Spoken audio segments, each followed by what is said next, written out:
Busy mga kababayan yung ating Pangulong Bongbong Marcos sa krisis mga kababayan na kinakaharap ng ating mga kababayan doon sa Israel. Pati si Martin Romualdez po, the Speaker of the House, busy yung magpinsan. Yan po yung ating Pangulong Bongbong Marcos. Marcos vows to bring Pinoys in Gaza out of harm's way.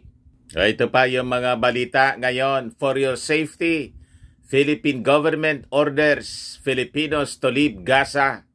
Kasi nga po, yung Israeli government nag-utos to leave within 24 hours sa mga taga-Gaza kasi magsasagawa sila ng massive ground invasion po.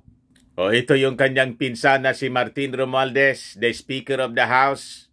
Speaker pushes mercy flights for Pinoys via Egypt, Jordan. Dalaga po, sabi nga natin, magkasangga yung magpinsan. Tutok na tutok sa kanilang trabaho para matulungan yung ating mga kababayang OFWs na makabalik po sa Pilipinas at hindi po sila maipit sa gira doon sa Israel. Si Inday Anya, Mr. Maravillas. Nakita ko po si Inday busy rin. Umakyat po ng bundok ng Tralala sa Cebu. What? Nandun sa tuktok ng bundok po. Gawaan niya talaga, Mr. Maravillas. Nag-post po. Yan ang balita na Manila Bulletin, BP Duterte goes mountain hiking at Cebu's Osmeña Peak. Silpi po. Sarap ng buhay ni Inday. Magalit naman yan, Mr. Maravillas, yung mga DDE sa'yo. Siya nag-post noon. Ano man ang maikikwento natin tungkol kay Inday other than yung confidential funds? Iyon ang ginagawa niya. Habang busy, yung magpinsan, yung ating Pangulong BBM, saka si Martin Romualdez, sa pagtulong ng ating mga kababayang OFWs na naipit sa gira sa Israel, si Inday po, nag-hiking. Para na Mr. Maravilla si Lenlen, lutang. Wala sa timing po, yung mga pinagagawa. Yan o.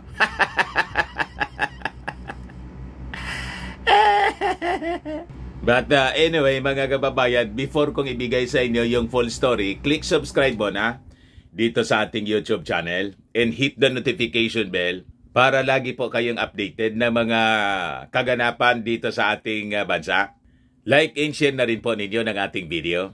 At wag na rin po ninyo na skip yung ating mga commercial ads para tuloy-tuloy ang pag-unlad ng confidential funds. Ito naman yung tatay ni Inday. Pinagsabihan ng Kongreso, House Party Chiefs, tell Duterte, stop the threats.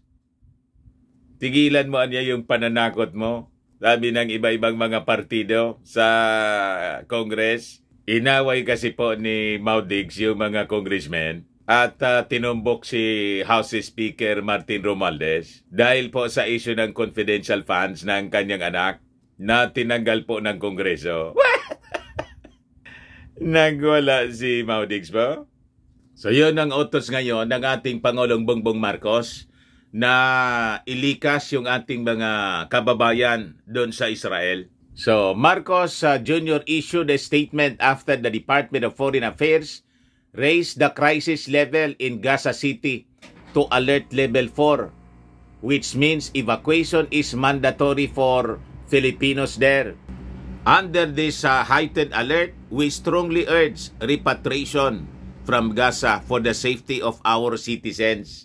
Sabi ng ating Pangulo sa kanyang Facebook post. Yan po. Sabi niya, we are committed to making every possible effort to bring our kababayans out of harm's way and reunite them with their families back home. Marcos further stated that the government will keep the public updated on the situation. Last Saturday, the Israeli military said that its forces were preparing to implement a wide range of operational offensive plans. Magsasagawa po sila ng ground offensive, ground invasion po sa Gaza. Kaya yung 1 million Gazans ipinag-utos ng Israeli Army. Within 24 hours anya, umalis kayo dyan. Pero yung mga repatriated Filipinos galing pong Israel, pinag-utos din ng ating gobyerno na bigyan ng kabuhayan, livelihood po. So alert level 4 na po, dineclare ng ating gobyerno doon sa Israel. Nagtatakbuhan po yung mga residentes ng Gaza Strip. So yun ang utos ng ating Pangulong Bongbong. Nagre-ready na kasi mga kababayan yung Israeli Army for ground invasion. Yan po. Matindi po mga kababayan ang mga pangyayari ngayon sa Israel. Nagpadala na rin po ang Amerika ng pangalawang aircraft carrier para tulungan po ang Israel. So yan po mga kababayan, kasi ang kinatatakutan ngayon ay baka mauwi po ito sa mas malawak na gira po. Sumali na yung mga bansa na nasa paligid ng Israel, tulad ng Lebanon, ng Syria, at lalo na po yung Iran na sinasabing sila yung sponsor nito. So ito yung balita mga kababayan sa CNN. US sending second carrier strike group, fighter jets to region as Israel prepares to expand Gaza operations. Ito yung sinabi ni US Defense Secretary Lloyd Austin. So sabi dyan sa balita, the US warships are not intended to join the fighting in Gaza or take part in Israel's operations. But the presence of two of the Navy's most powerful vessels is designed now to send a message of deterrence to Iran in Iranian proxies in the region such as Hezbollah in Lebanon. So deterrence force para sindakin yung mga possible military armies of the region from neighboring countries na mga kalaban, kaaway ng Israel. Na baka mag-take advantage po at tumulong at kuyugin po yung Israel. So sabi dyan, the movements are part of our efforts to deter hostile actions against Israel or any efforts toward widening this war following Hamas attack on Israel, sabi po ni Austin. So sabi dyan, now the USS Dwight Eisenhower strike group, which deployed from Norfolk, Virginia, is headed to the Eastern Mediterranean. The aircraft carrier was initially set to sail for the waters of US European Command. Ngayon, pinadala na po papuntang Israel. So yan po ang sitwasyon sa Israel ngayon. Ayan po, nagsisipaglikas yung mga tao po as ordered by the Israeli Army. Ganon katindi po, kawawa yung mga bata. Distressing scenes mga kababayan na makikita natin. So ito po, sabi rito, a man mourns during the funeral of Antonio Macias killed by Hamas militants while attending a music festival in southern Israel at Pardes Haim Cemetery in Kfar Saba, Israel on October 15. More than 200 po yung patay dyan. Nakita natin yung footage po kung paano sila pinagbabaril. Siyempre music festival siya. Lahat nasa pagpaparty-party, nasa kasiyahan po sila. Nang dumating yung mga Hamas, yung mga nagsi-CR po sa mga portable toilets na nakahilira po sa labas, pinagrarapido po ng baril habang nasa loob ng portable toilets. Pinagrarapido po ng baril yung toilets mismo. Kaya ngayon po, ito na yung mga members ng Israeli Army. Agre-ready po sila for ground invasion. Ayan po, mga kababayan. Ganon katindi ng sitwasyon doon po sa Israel. Yan po ang mga ruin sa war. Yan po yung mga tinamaan ng mga rockets. Yan mga patay. The bodies of people killed during an Israeli airstrike are loaded onto a truck outside Al-Aqsa Hospital. Yan po. Kahindik-hindik po ang mga scenes po doon. Yan po, mga kababayan, mga bata na injured. Pero anya pala si Mr. Maravilla, si Inday, nasa hiking sa bundok. Nasa pag-hiking po. Ayan, balita dito sa Manila Bulletin. BP Duterte goes mountain hiking at Cebu's Osmeña Peak. Sarap ng buhay po ni Inday. Nagre-relax po si Inday kasi na-stress ng confidential fund. Sabi dito, Vice President Sara Duterte takes a selfie on top of the Osmeña Peak in Dalaguete, Cebu. Ayos pa. Talaga niya, Mr. Maravillas, magagalit sa iyo yung mga supporters ni Inday, yung mga DDS. Ano ikakagalit ninyo sa akin? Nagkikwento naman lang tayo ng mga ginagawa niya. Isa naman yung nag-post nito.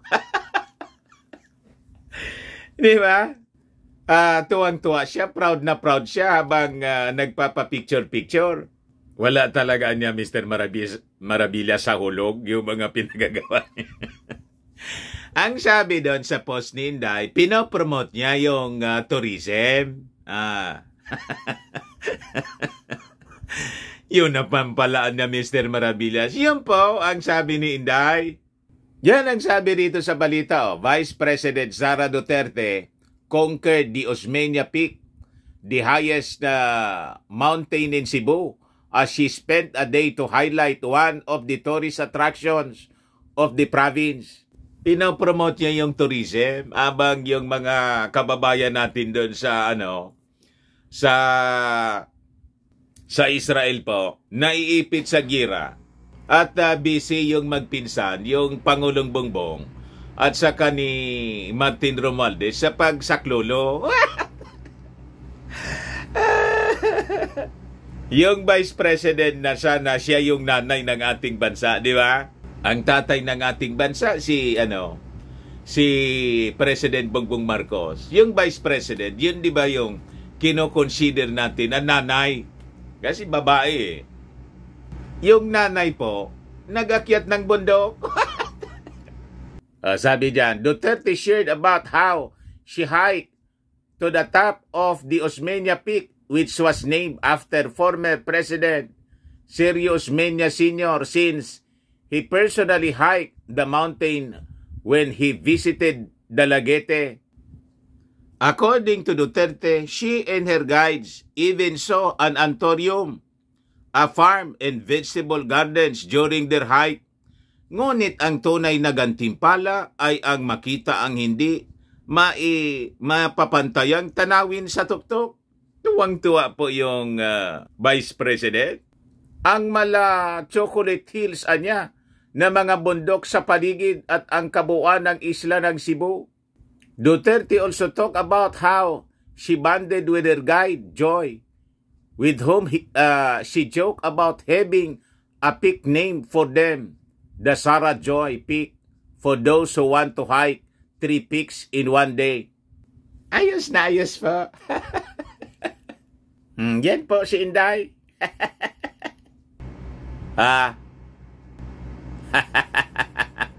Si Maudig sa niya, Mr. Maravillas, busy din sa pakikipag-away kay Martin Romualdez.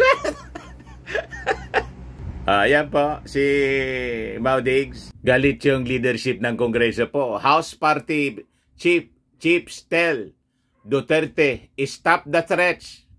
Tigilan mo niya yung pananakot sa amin dito sa Congress.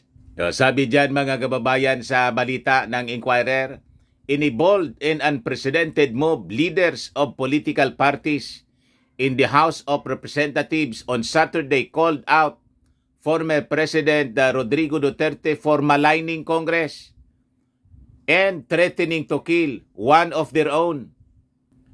Lawmakers from the major political blocs in the House said in a joint statement that Duterte should stop making threats or insinuating harm against Congress, which supported him for many years.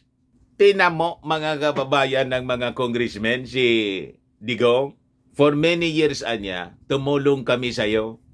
Pagkatapos ngayon, tinatakot ninyo ang isa sa aming mga kasama rito. Ayun, nagbigkis-bigkis, nagkaisa na tuloy, nag-unite yung mga congressmen. Sabi dyan mga kababayan, they took utmost exception to his statements and said that it was deeply unfortunate that the former president chose to malign, siniraan, the very institution niya that for years supported many of his own legislative priorities. Sabi ng mga congressmen, our institution niya, the House of Representatives, has been unwavering in its dedication to the Filipino people. The House leader said, we call upon the former president and all parties involved to avoid making threats or insinuating harm against any member of the House or the institution itself. The joint statement was released late Saturday night by House Secretary General Reginald Velasco. In an interview, Velasco said, the statement was the result of consultations with lawmakers from the House Majority Bloc. Yung mga political parties, mga kababayan, na nag-issue ng statement, kasama po yung dating partido na tinalikuran ni Inday. Lakas Christian Muslim Democrats, CMD, Partido Demokratiko Pilipino, Lakas ng Bayan, Nationalist People's Coalition, Nationalista Party, National Unity Party, and the Party List Coalition Foundation Incorporated. Last Tuesday, Duterte slammed Congress as the most rotten institution. Yung pinakabulokan niyang institusyon ng gobyerno, yung Kongreso. Di kasama doon yung kanyang anak, mga kababayan na si Pulong. Dahil lang ito mga kababayan sa pagdesisyon ng Congress na tanggalin yung 650 million na confidential funds ni Inday. Wala po si Maudigs. Ayan o. The former president and ex-Davao City Mayor also accused Speaker Martin Romualdez of orchestrating attacks against his daughter and said the House Chief was planning to run for president. Wala man pong ganon. Nakikinigan niya siguro, Mr. Maravilla, sa mga joke-joke mo. Ikaw niya kasi lagi mong sinasabi na a good material for president si Martin. Yun naman talaga po ang totoo. Kasi kailangan nating leader yung nagmamahal sa ating mga mamamayan, nagmamahal sa ating bansa, hindi sa China. What? At maasirkaso, tulad ngayon, mga kababayan, nangangailangan ng pagsaklolo, ng tulong, immediate help, yung mga naiipit sa gira. O yun ang ginagawa ng magpinsan po.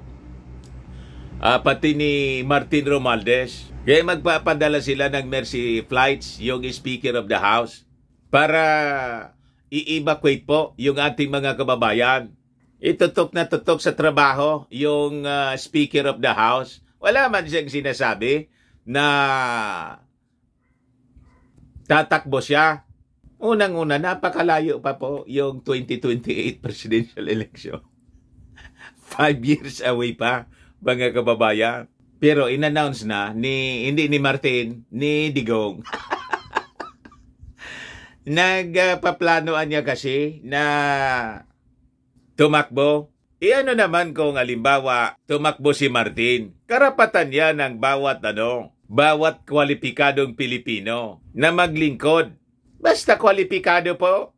At saka si Inday naman po, libre din siyang tumakbo. Napaaga anya Mr. Maravillas yung politika ng mag-ama. Napaaga mga kababayan talaga. Anyway, hindi man po distracted si Speaker Martin Romualdez. Tuloy-tuloy lang siya. Hindi niya pinapatulan po. Kumbaga dito, wala man siyang statement. Ang nag-react po yung mga partido, yung mga leaders ng iba-ibang political parties. Si Martin po, hindi man nagsasalita. Wala kasi sa kanila na pag-ugali, mga kababayan, yung palaaway. Hindi sila po palaaway. Tapos kalma lang sila, mga kababayan. Yan ang ugali na magpinsan. Hindi sila pumapatol sa ganyang mga mabababaw na bagay. Ika nga, nandyan sa kanila yung qualities ng pagiging civil, yung civility. Very polite sila sa kanilang mga pananalita. They avoid, mga kababayan, yung tinatawag na gutter, politics. Tama pa? Very courteous sila sa kanilang, yung mag-behave. Ganon, mga kababayan, yung magpinsan. Yun din si Martin Romualdez. Pareho ng pag-uugali ng ating Pangulong Bongbong Marcos. Hindi para patol. Ayan man lang po, mga kababayan. Baka lang gusto ninyo po itong itry. Firmax Firming and Lifting Cream. Pinapahid po sa mga pulses in affected area. Mainam po sa paninigas ng mga kaso-kasoan. Ito naman po, Automax Revitalizing Serum. Sa mukha naman yung pahid. Yung application po. Anti-aging po siya. You will look 10 years younger than your age. Sa mga cancer patients naman po, baka lang gusto ninyo itong itry. Nengxia Red Mix Fruit Drink. Hindi man po siya gamot, food supplement siya. Kaya lang, mga kababayan, gawa siya sa goji berry. Yung goji berry may anti-cancer properties. Ayos, yung mga inquiries ninyo, dumiretso na lang kayo sa aming messenger sa Facebook para masagot namin agad. Ako po si Dante Maravillas. Bye-bye po. God bless.